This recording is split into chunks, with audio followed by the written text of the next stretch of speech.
Serdar abi. Heh. Bunlar kanlıca Evet. değil miydi? Ta kendisi. Bak burada Güzel. da var. Şunun güzelliğine bak. Evet abi, hem de en güzelini bulmuşsunuz. Arkadaşlar, şu kanlıcanın türleri içerisinde Latincesi bunun Lactarius ailesi. Lactarius delicious.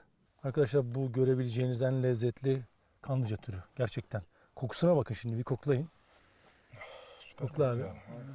Evet, şimdi mantarı kokularıyla da ayırt edebilirsiniz. Şimdi bir gözünüzü kapatsanız, mindili gelse bunu koklatsa size, bunu hemen vücudunuz, hafızanız kaydediyor bunu veri olarak. Aynen.